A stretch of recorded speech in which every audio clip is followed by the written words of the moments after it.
Good morning guys, નવા બ્લોગમાં તમારું સ્વાગત છે। સવારમાં મેં છોલે ચણાનું શાક બનાવ્યું, ત્યાર પછી મેં રોટલીનો લોટ બાંધ્યો અને રાતની પડેલી રોટલી હતી એ મેં ચોરી નાખી અને પછી વઘારીને છોકરાઓને નાસ્તામાં આપી દીધી અને ટિફિન ઠંડુ થયું તો ત્યાં સુધી મેં ટિફિન પણ ભરી દીધું। પછી એના પપ્પા માટે ડુંગળીના પૂડા બનાવ્યા, ત્યાં સુધી તો પરી ઉઠીને આવી ગઈ અને ક્રિશિવને પણ ઉઠાડવા ગઈ। ક્રિશિવને ઉઠાડીને આવી પછી મેં એ લોકોને ચા આપ્યો અને નાસ્તાનો ડબ્બો આપી દીધો।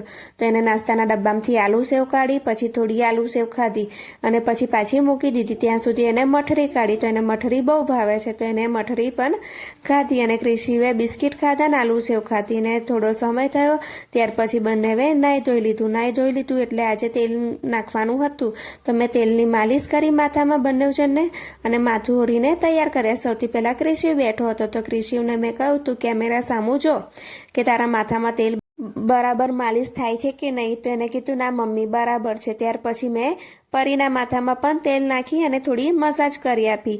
મસાજ કરી ત્યાર પછી પરી કહેવા લાગી કે મમ્મી આજે ફીટ ચોટલા ના વાળતી, નીચે ફૂલવાળા ચોટલા વાળજે। તો મેં એનું માથું ઓળીને એને તૈયાર કરી ત્યાર પછી એ લોકોએ થોડો નાસ્તો કર્યો, પછી સ્કૂલે જવાનો સમય થઈ ગયો તો બંને જણને સ્વેટર પહેરાયા અને એ લોકો સીડીથી નીચે ઉતરી ગયા, ક્રિશિવ અને પરી।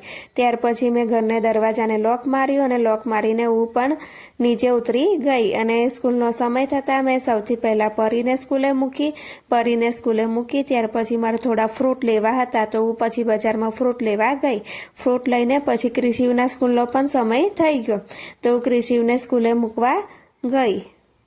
ક્રિશિવને પાણી પીવું હતું તો એને પાણી પીધું, ત્યાર પછી સ્કૂલેથી લેવા જવાનો સમય થઈ જતા હું એને ઘરે લાવી। તો આજે ખૂબ મસ્તી કરતો હતો અને મસ્તી કરતાં એને સ્વેટર પણ નીચે કાઢી મૂક્યું। ત્યાર પછી લિફ્ટમાં અમે લોકો આવ્યા, મેં એને 2 વાર બોલાવ્યો તો એ જાણી જોઈને મને ઓળખતો ના હોય એવી રીતે ઊભો હતો। પછી એને આજે કહ્યું કે મમ્મી હું ઘરનો દરવાજો હું મારી જાતે ખોલીશ, તો એને એની જાતે ઘરનો દરવાજો ખોલ્યો। ઘરનો દરવાજો ખોલીને આવતાની સાથે એનો કપડાં બદલ્યા અને સૌથી પહેલાં એને સાયકલ કાઢી અને સાયકલનો આટો માર્યો। ત્યાર પછી મેં એને ચા નાસ્તો કરાયો। પછી પરીને લેવા જવાનો સમય થતાં અમે લોકો એને સ્કૂલેથી ઘરે લાવ્યા, ત્યાર પછી એ પણ ચા નાસ્તો કરવા બેઠી હતી અને ટીવી જોતી હતી। આમ એનો દિવસ પસાર થઈ ગયો। પછી ક્રિશિવે લાલો પિક્ચરના સોંગ પર એને ખૂબ જ ડાન્સ કર્યો ને એને ખૂબ મજા પડી। ત્યાર પછી એ લોકોએ જમવામાં આજે મેં ઢોસા બનાવેલા પણ એનો વિડીયો બનાવવાનો હું ભૂલી ગઈ હતી એટલે એ રહી ગયું।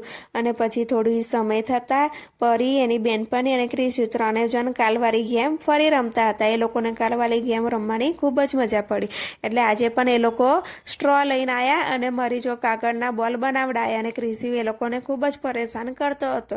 અને મિત્રો આજનો દિવસ આમ જ પૂરો થયો, તો આવજો મિત્રો, ગુડ નાઇટ।